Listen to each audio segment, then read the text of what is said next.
Hello student. आप सबका growth academy गुरुजी में स्वागत है। मेरा नाम है गोविंद सोनी। आज हम लोग CSIR नेट फरवरी 2025 का क्वेश्चन नंबर 33 को सॉल्व करेंगे, जो कि हमारा कॉम्प्लेक्स एनालिसिस से पूछा गया है। पार्ट बी का है, 3 मार्क्स का ये क्वेश्चन पूछा गया है। क्वेश्चन में क्या कह रहा है कि हमारे पास एक फंक्शन डिफाइन कर रहा है सी से सी पर, और फंक्शन कुछ इस प्रकार से डिफाइंड हो रहा है कि एफ ऑफ जेड बोल रहा है कि ई की power cos 1 plus iota and sine z दिया गया है। जेड की वैल्यू हमें दिया गया है एक्स प्लस आयोटा वाई, और ये हमारा कहाँ से आ रहा है, कॉम्प्लेक्स से आ रहा है।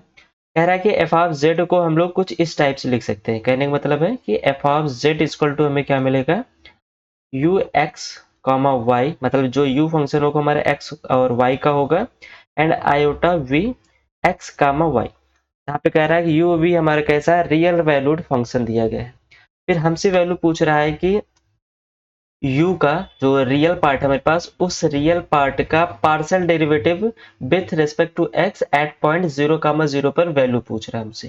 ठीक है, अगर हम लोग ये फंक्शन हमको दिया गया है तो इस फंक्शन का अगर हम लोग डेरिवेशन किया जाए तो क्या मिलेगा, at point sorry at z पर, ठीक है, with respect to Z.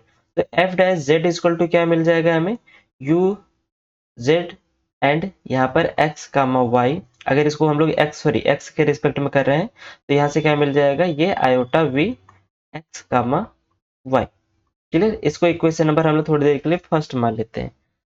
Next हमारे पास क्या दिया गया है, f of z equal to दिया गया है ई की power cos 1 plus iota into यहाँ पे क्या दिया है, साइन जेड। क्लियर, अगर इस फंक्शन को हम लोग क्या करते हैं, जेड के रिस्पेक्ट में डिफरेंशिएट करेंगे तो यहाँ से हमें क्या मिल जाएगा, F dash Z equal to E की power cos 1 plus iota into sine Z. फिर उसके बाद हम लोग क्या करेंगे, पावर्स के डिफरेंशिएट करेंगे तो यहाँ से हमें क्या मिल जाएगा, cos 1 plus iota and sine z हमारा क्या हो जाएगा, कॉस जेड हो जाएगा। क्लियर, अगर हम लोग यहाँ से देखा जाए तो हमको f dash Z equal to ये वैल्यू मिल गई है। हमें चेक करना है किस पे, 0,0 पर। अगर हम लोग यहाँ पर देखा जाए 0,0 कहने का मतलब है x equal to 0 and y equal to 0।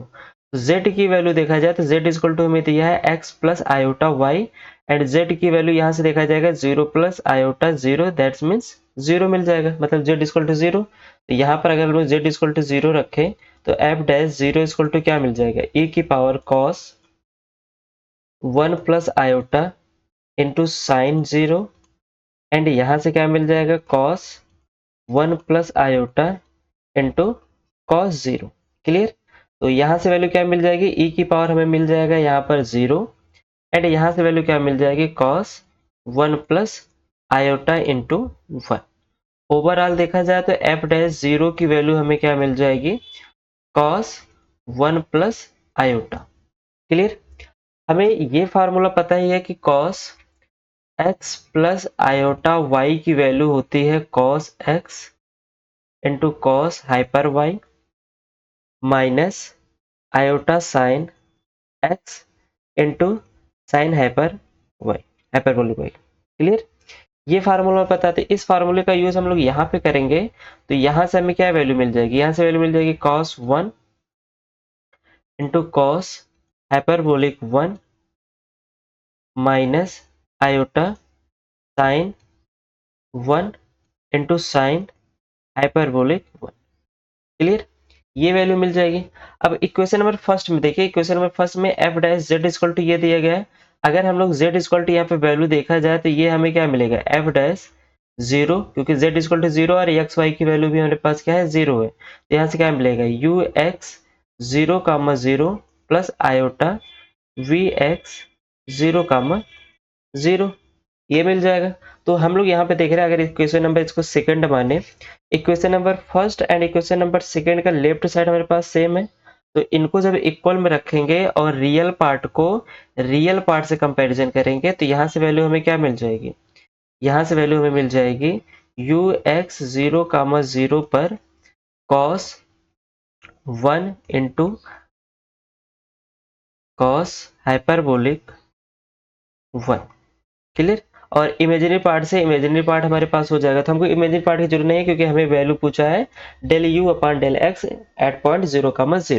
Clear, तो इसकी वैल्यू क्या हो जाएगी, कास 1 की वैल्यू हम लोग ऐसे ही रहने देंगे, एक फार्मूला हमें और याद होना चाहिए कि cos हाइपरबोलिक x की जो वैल्यू होती है वो होती है e की पावर x प्लस e की पावर माइनस x अपान में कितना 2। क्लियर। तो यहाँ पर अगर हम लोग देखा जाए कंपैरिजन किया जाए तो x के स्थान पे हमें 1 दिया गया है, तो यहाँ से वैल्यू हमें क्या मिल जाएगी e की पावर 1 प्लस e की पावर माइनस 1 अपान में क्या मिल जाएगा 2 मिल जाएगा। इसको सॉल्व किया जाए तो यहाँ से क्या मिल जाएगा cos 1/2 एंड यहाँ पे क्या मिल जाएगा e प्लस 1 अपान e। इसकी वैल्यू हो जाएगा ये ux एट पॉइंट 0, 0 पर। तो ऑप्शन पे मैच कराते हैं, ऑप्शन हमारे पास क्या हो जाएगा सेकंड मैच हो जाएगा। तो आई होप आप सबको क्वेश्चन समझ में आया है, तो प्लीज चैनल को लाइक सब्सक्राइब जरूर करिए। Okay, thank you so much.